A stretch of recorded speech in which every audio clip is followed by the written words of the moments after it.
Brought to you by Palvi Agrico. आता शेतीसाठी जे काही लागणार ते घरपोच मिळणार, तेही मोबाईलच्या एका क्लिकवर। हा आक्रोश आहे अहिल्यानगरच्या खारे कर्जुने गावातला। घरच्यांच्या डोळे देखत 5 वर्षाच्या चिमुरडीला बिबट्यानं उचलून नेलंय। या घटनेनं अख्खं गाव धक्क्यात आहे। माणूस गेल्यानंतर मग जे सरकार पैसे देतं ना ते पैसे नकोय, जे आहेत ते तुम्ही वन खात्याचे जे आहेत ना सोडलेले, तर त्यांना पकडा आणि त्यांना खाऊ घाला ना। जीव गेल्यानंतर पस्तावा करण्यापेक्षा काय उपयोग आहे? आज ह्या महिलेवरती वेळ आलेली, उद्या आपल्या कोसळ्यांवरती ही वेळ येऊ शकते ना। नाही तर त्यांना गोळ्या घालायची परवानगी द्या ना। गोळ्या घातल्यानंतरही तुम्ही ज्या गोळ्या घालतात त्यांना तुम्ही अटक करताय ना।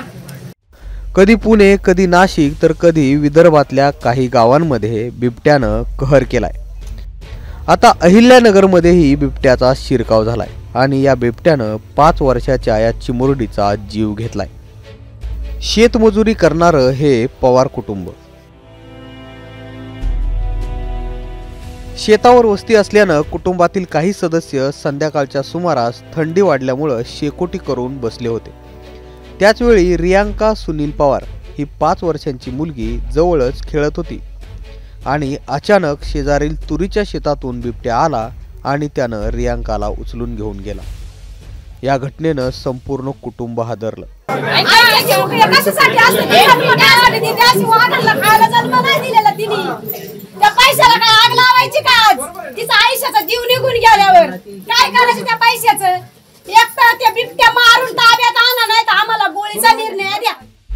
कुटुंबातल्या सदस्यांनी आरडाओरडा केला, पाठलाग करण्याचा प्रयत्न केला, पण काहीच हाती लागलं नाही। गावातील लोकांना ही बातमी कळाली आणि मोठी गर्दी या वस्तीवर झाली।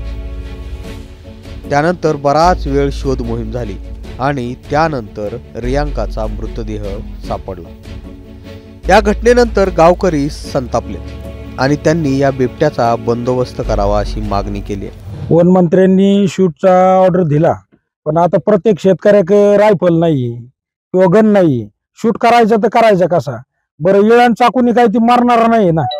तर बिबट्याला तुम्ही रेस्क्यू करून, जसं वंतारा मध्ये जी हत्ती नेली कोल्हापूरची, त्याच्यासाठी एवढा गोंधळ झाला। तर हे सगळे बिबटे धरून ते अंबानीच्या घरी जरी सोडले तरी जमन किंवा वंताराला सोडले तरी जमन ना। आम्हाला शेतकऱ्यांना वारंवार वन विभागाला सांगून सुद्धा 2 महिने झाले, त्यांनी आम्हाला पिंजरा दिला नाही। दिला तो ते परवा दिवशी दिला, आणि कालची जी घटना घडली आमची, ते अशी घटना परत घडू नये याच्यासाठी सरकारने उपाययोजना केल्या पाहिजे। आणि जर नाही केल्या तर आम्ही या लोकांना कोणालाच जाऊन देणार नाही। प्रशासनाला आम्ही इथं ठेवणार, आम्ही सगळे रस्ते सुद्धा बंद करणार आहेत।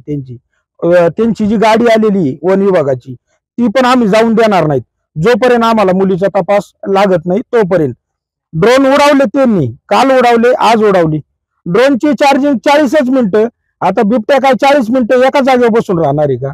ते 3दाच म्हणतात नाही नाही आता चार्जिंग संपली का चालले गावात चार्जिंग करायला। असं 8 दिवस चालायचं काही? आजच काय त्याचा सोक्षमोक्ष आम्हाला लागला पाहिजे ही विनंती। बिबटे गावात येण्याचे कारण आहे, बाहेरून आणून सोडित आमचं गाव कुत्र्यासाठी आणि या बिबट्यांसाठी मोकळं आहे। कोणी यायचं रात्री सोडून द्यायचं। आमचा परिसर भला मोठा असल्यामुळे हे तिकून येतात आणि सोडित येत। अशी घटना आजपर्यंत कधीच नाही झाली कार्यकर्त्याने। नगरपालिकेचे लोक आणि हे वन विभागाचे लोक तिकून कुठून तरी रेस्क्यू करायचा आणि खारेकरजुन्याच्या केकरेंज परिसरात आणून सोडायचा। असे बिबटे इथं आणून त्याच्यामुळे ते नरभक्षी झालेले आहेत। ही झालेली घटना सगळ्यात मोठी झालेली, तर याच्या उपाययोजना शासनाने काहीतरी केल्या पाहिजे। आम्ही या घटनेचा तीव्र असा निषेध करून आम्ही आमचे गावातील पूर्ण गाव बंद ठेवण्यात आलेले, शाळा हायस्कूल काय जे आहे सगळं बंद करण्यात आलेले। 1 दिवसाचा आम्ही पूर्ण स्टॉप ठेवलेला आहे। गाव कुठलाही व्यवहार होणार नाही, काय नाही।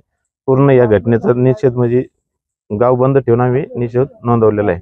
आम्ही आमच्या सरकारकडे अशी मागणी, हे जे बिबटे आहेत याचा काहीतरी असं ठोस हे करून कुठेतरी तुम्ही हे सोडून द्या। त्यांच्यासाठी तुम्ही प्रत्येक यांना, जसे कोल्हापूरमध्ये ते हत्येचं प्रकरण झालं त्याप्रमाणे हे बिबट्याचं पण पुढं काहीतरी पुनर्वसन करा का, जेणेकरून कोणत्याही मानव वस्तीला किंवा मानवाला काही त्रास होणार नाही, असं काहीतरी ठोस उपाय केला पाहिजे।